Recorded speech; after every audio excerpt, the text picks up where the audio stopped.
जय हिंद। ज्योग्राफी की सीरीज को स्टार्ट करते हुए आज हम 7th क्लास की ज्योग्राफी जिसका नाम है हमारा पर्यावरण, इसका आज हम 3rd लेसन के क्वेश्चन आंसर को देखेंगे।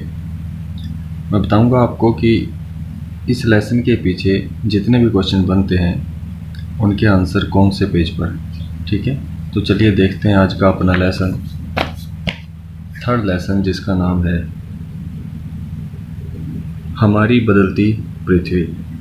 ठीक है, आज हम इस लेसन के क्वेश्चन आंसर को देखेंगे। तो चलिए शुरू करते हैं आज का अपना लेसन, हमारी पृथ्वी। हमारी बदलती पृथ्वी, ये आज का लेसन होगा, हमारी बदलती पृथ्वी। इसके क्वेश्चन देखते हैं हम कौन कौन से क्वेश्चन बनते हैं। देखिए, पहला क्वेश्चन है प्लेटें क्यों घूमती है। सेकंड क्वेश्चन है बहिर्जनिक एवं अंतर्जनित बल क्या है। थर्ड क्वेश्चन है अपरदन क्या है। फोर्थ क्वेश्चन है बाढ़कृत मैदान का निर्माण कैसे होता है। फिफ्थ क्वेश्चन है बालू टिब्बा क्या है। सिक्स क्वेश्चन है समुद्री पुलिन का निर्माण कैसे होता है। और सेवन्थ क्वेश्चन है चाप झील क्या है। ठीक है, तो बाकी कुछ MCQ क्वेश्चन बनते हैं, वो भी मैं आपको एक एक करके बताऊंगा। तो चलिए देखते हैं पहले क्वेश्चन का आंसर कहाँ पर बनता है। क्वेश्चन है प्लेटें क्यों घूमती है। तो पहले क्वेश्चन का आंसर देखते हैं हम।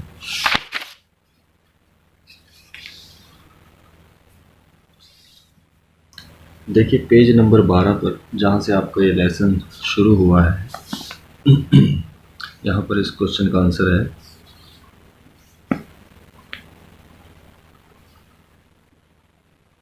ये।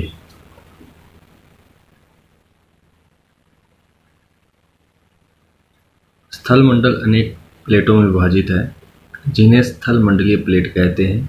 आपको यह जानकर आश्चर्य होगा कि ये प्लेटें हमेशा धीमी गति से चारों तरफ घूमती रहती हैं। प्रत्येक वर्ष केवल कुछ मिलीमीटर के लगभग पृथ्वी के अंदर पिघले हुए मैग्मा में होने वाली गति के कारण ऐसा होता है। पृथ्वी के अंदर पिघला हुआ मैग्मा एक वृत्तीय रूप में घूमता रहता है। ठीक है, और प्लेट की इसी गति के कारण पृथ्वी की सतह पर परिवर्तन होता है। ठीक, तो ये इस क्वेश्चन का आंसर है। आप यहाँ तक लगा लीजिए इसको, यहाँ से लेकर और यहाँ तक। क्या कहा गया है कि स्थल मंडल अनेक प्लेटों में विभाजित है।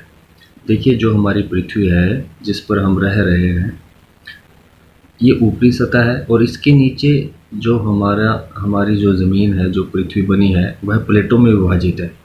ठीक है, उन्हें स्थल मंडलीय प्लेट कहा जाता है। ये जो प्लेटें होती हैं ये थोड़ी थोड़ी खिसकती रहती हैं। ठीक है, जिस कारण हमारी पृथ्वी की जो ऊपरी सतह है उसके आकार में परिवर्तन होता रहता है। भूकंप भी इसी कारण से आते हैं। ठीक है, प्लेटों में कुछ गतियाँ उत्पन्न होती हैं जिनके कारण भूकंप और ज्वालामुखी जैसे क्रियाकलाप होते रहते हैं। तो इस क्वेश्चन का, पहले क्वेश्चन का आंसर आप यहाँ से लेकर यहाँ तक लगाइए। ठीक है, सेकंड क्वेश्चन देखते हैं।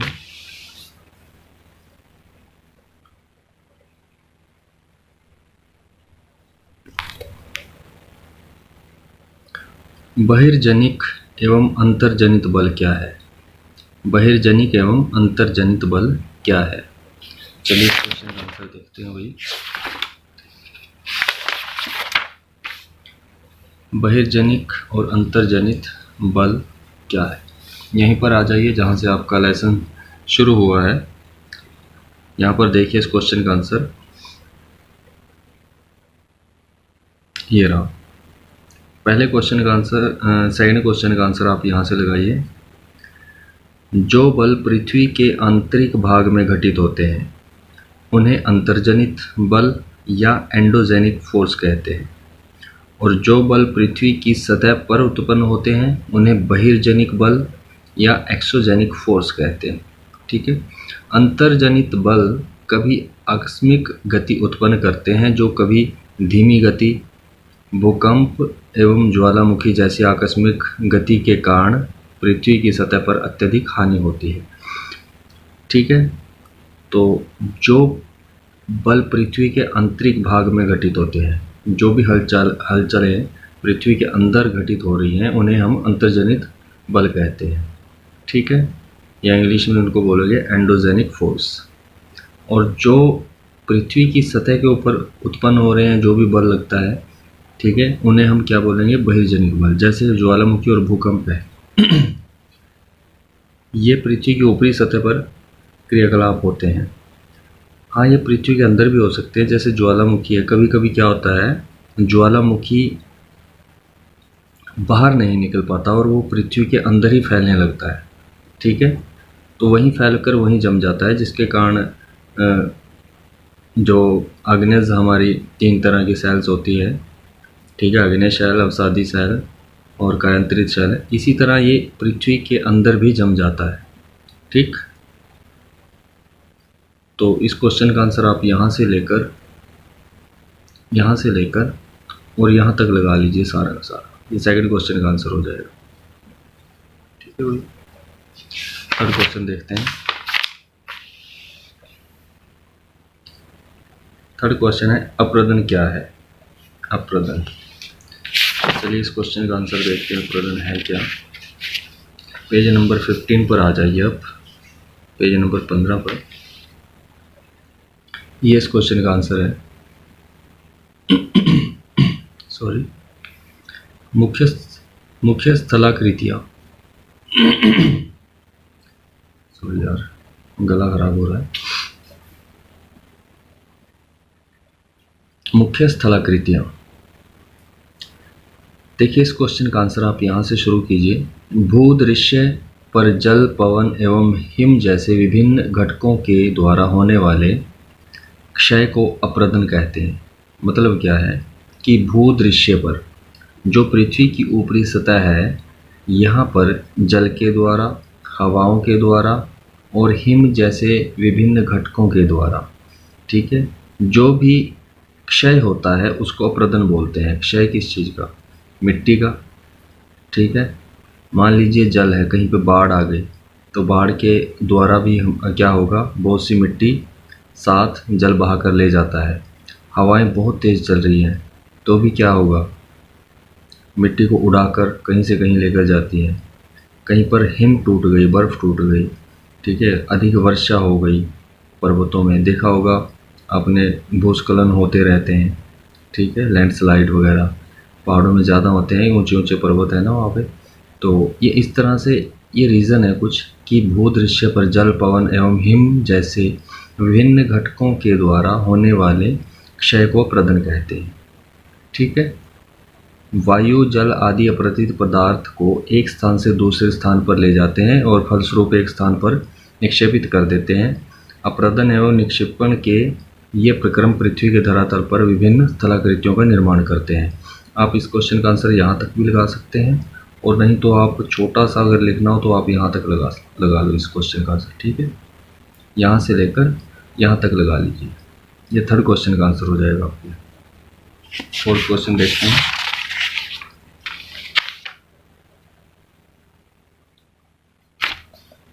फोर्थ क्वेश्चन है,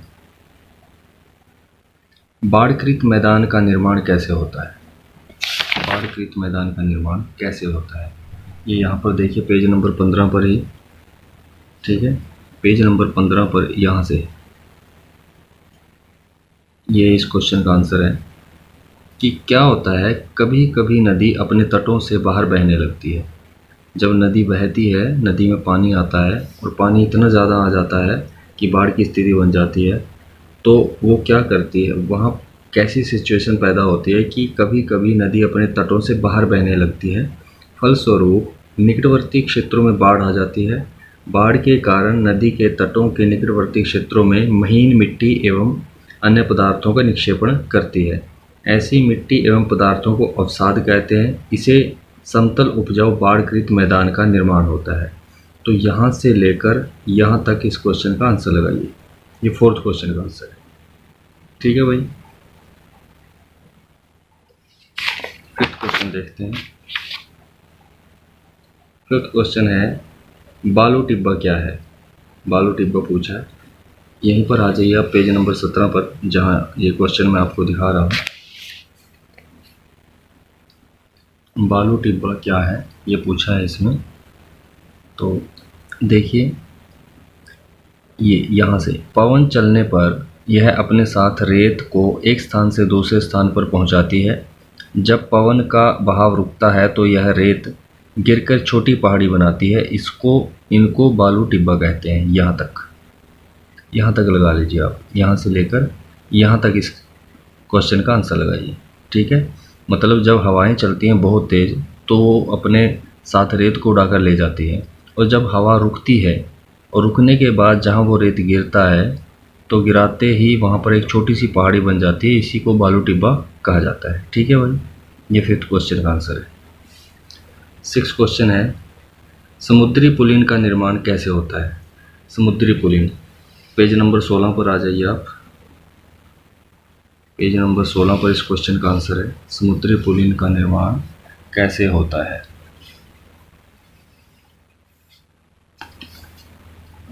ये देखिए,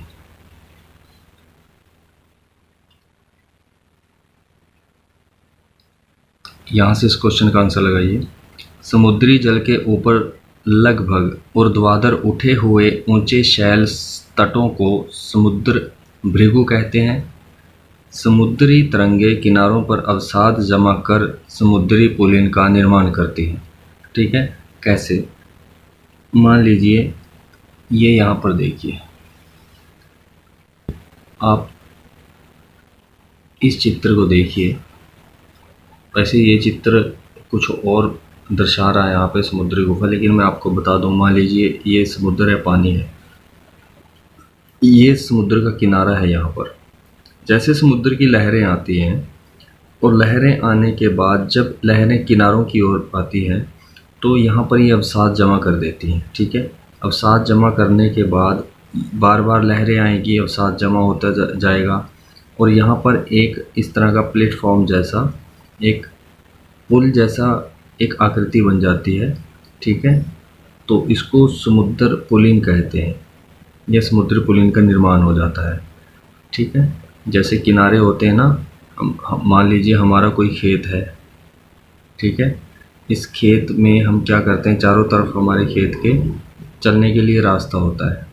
ठीक है, जिस पर हम चलते हैं। तो ऐसे ही यहाँ पर भी एक इस तरह का चौड़ी सी पट्टी बन जाती है अवसाद की, और इसको पुलिन बोला जाता है, समुद्री पुलिन। तो ये इस क्वेश्चन का आंसर था। आप यहाँ से लेकर और यहाँ तक लगा लीजिए। 6 क्वेश्चन का आंसर। 7 क्वेश्चन है चाप झील क्या है।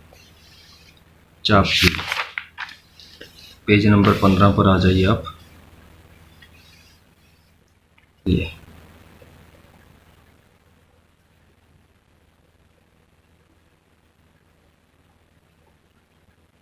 ये देखिए, इस क्वेश्चन को आप पहले पढ़ लीजिए। यहाँ पर आपको 2 चीज़ें सीखने को मिलेंगी, एक विसर्प क्या होता है और एक चाप झील क्या होती है। जब नदी मैदानी क्षेत्रों में प्रवेश करती है तो वह मोड़दार मार्ग पर बहने लगती है।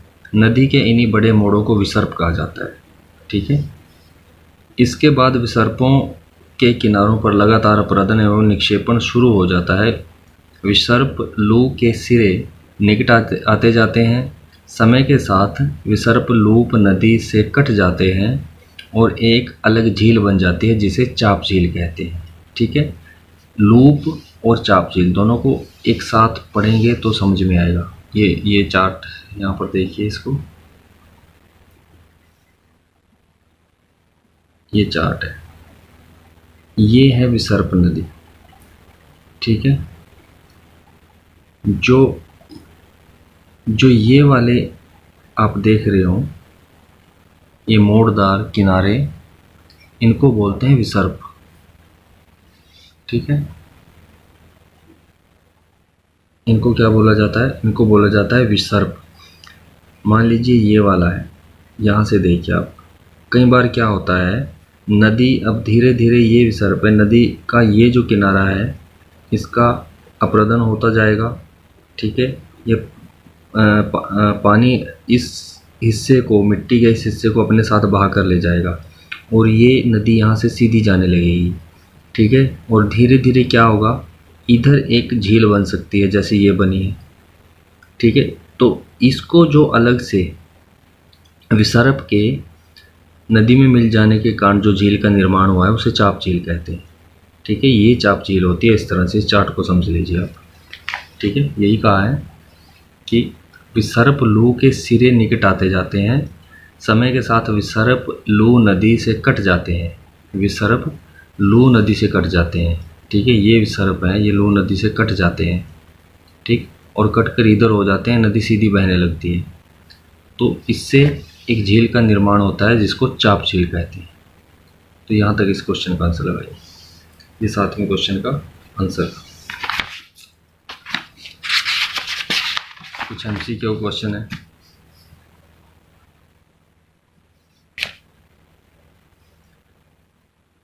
देखिए, इनमें से कौन सी समुद्री तरंग की विशेषता नहीं है?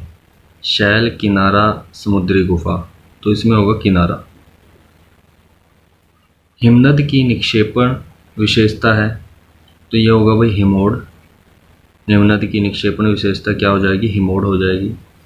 पृथ्वी की आकस्मिक गतियों के कारण कौन सी घटना होती है? तो ज्वालामुखी होते हैं। ठीक है, छत्रक शैलें पाई जाती हैं कहाँ पर? छत्रक पाई जाती हैं रेगिस्तान में। ठीक है, कहाँ पाई जाती हैं? रेगिस्तान में पाई जाती हैं छत्रक शैलें। चाप झील यहाँ पाई जाती है। चाप झील ये नदी घाटी में पाई जाएगी भाई। अच्छा, कुछ मैच वाले क्वेश्चन हैं, ये भी मिला लीजिए एक बार। जैसे पहला दिया है, हिमनद क्या होता है? हिमनद होता है बर्फ की नदी। विसर्प क्या है?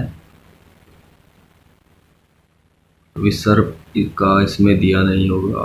विसर्प क्या है? समुद्र भृगु।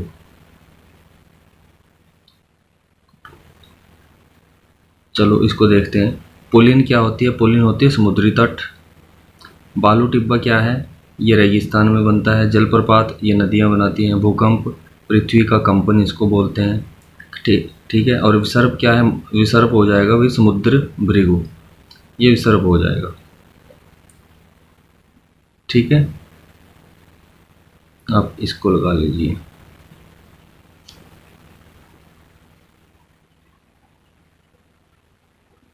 ये चलिए, ये आपके क्वेश्चन आंसर थे 3rd लेसन के। नेक्स्ट वीडियो में हम 4th लेसन के क्वेश्चन आंसर को देखेंगे। जय हिंद।